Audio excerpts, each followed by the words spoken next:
शीर्षक महाकाली का प्राकट्य और दारुकासुर का अंत। 1. दारुकासुर का आतंक। प्राचीन काल में दारुका नाम की एक शक्तिशाली राक्षसी और उसका पति दारुकासुर थे। दारुकासुर ने ब्रह्मा जी की कठिन तपस्या की और उनसे यह वरदान प्राप्त कर लिया कि कोई भी देवता, दानव, यक्ष या मनुष्य उसका वध नहीं कर सकेगा। ब्रह्मा जी ने वरदान तो दे दिया, लेकिन इसमें एक गुप्त शर्त थी, उसका अंत केवल एक स्त्री के हाथों ही संभव था। वरदान पाकर दारुकासुर अभिमानी हो गया। उसने स्वर्ग पर अधिकार कर लिया और ऋषि मुनियों के यज्ञों को नष्ट करना शुरू कर दिया। उसने वेदों को बंदी बना लिया और धर्म का लोप कर दिया। सभी देवता पराजित होकर भगवान शिव की शरण में कैलाश पहुंचे। 2. शिव की शक्ति का आह्वान। देवताओं की पुकार सुनकर भगवान शिव ने मुस्कुराते हुए माता पार्वती की ओर देखा। शिव ने कहा, हे देवी, इस दुष्ट के अंत का समय आ गया है। ब्रह्मांड का संतुलन बनाए रखने के लिए आपके उस रूप की आवश्यकता है जो संहारक भी है और रक्षक भी। माता पार्वती ने तब अपने अंश को भगवान शिव के कंठ गले में स्थित विष हलाहल के साथ एकाकार किया।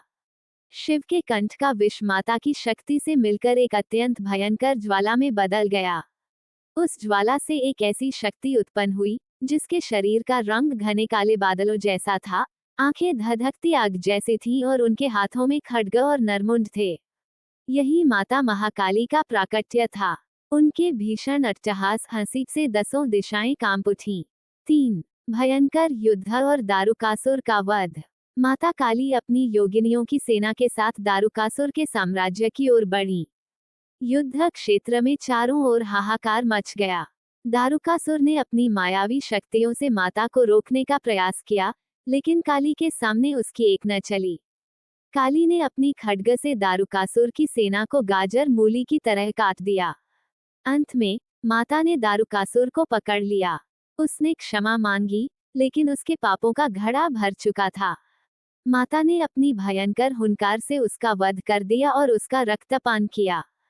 4. काली का तांडव और शिव का समर्पण। दुष्टों का संहार करने के बाद माता काली का क्रोध शांत नहीं हुआ।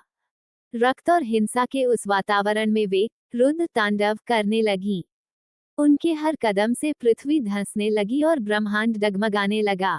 सभी देवता भयभीत हो गए कि यदि काली शांत नहीं हुई तो पूरी सृष्टि भस्म हो जाएगी। तब भगवान शिव ने एक युक्ति अपनाई। वे काली के मार्ग में एक बालक का रूप धरकर लेट गए। क्रोध में अंधी माता काली ने जैसे ही अपना पैर आगे बढ़ाया, उनका पैर भगवान शिव की छाती पर पड़ा। स्पर्श होते ही माता ने नीचे देखा, सामने उनके स्वामी शिव लेटे थे। अपने आराध्य और पति पर पैर पड़ते ही माता का क्रोध तुरंत लज्जा में बदल गया। उन्होंने अपनी जीभ बाहर निकाल ली, जो आज काली की मूर्तियों में दिखता है, और वे शांत हो गईं। 5. उपदेश और फलश्रुति 17-20 मिनट। शांत होने के बाद शिव ने माता काली से कहा, हे देवी, आपका ये रूप बुराई के अंत के लिए आवश्यक था, लेकिन अब आप अपने शांत और ममतामयी रूप में लौट आएं। माता काली ने देवताओं को आशीर्वाद दिया कि जो भी भक्त सच्चे मन से उनकी शरण में आएगा, वह भय, रोग और शत्रुओं से मुक्त रहेगा।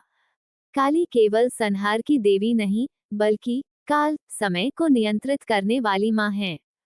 कहानी का सार। ये कथा हमें सिखाती है कि जब अधर्म अपनी चरम सीमा पर होता है, तब शक्ति को कठोर रूप धारण करना पड़ता है। लेकिन शक्ति को हमेशा विवेक और संयम, शिव के नियंत्रण में रहना चाहिए, अन्यथा वह विनाशकारी हो सकती है। आप इस कहानी को किसी भी धार्मिक अनुष्ठान या बच्चों को संस्कार देने के लिए विस्तार से सुना सकते हैं।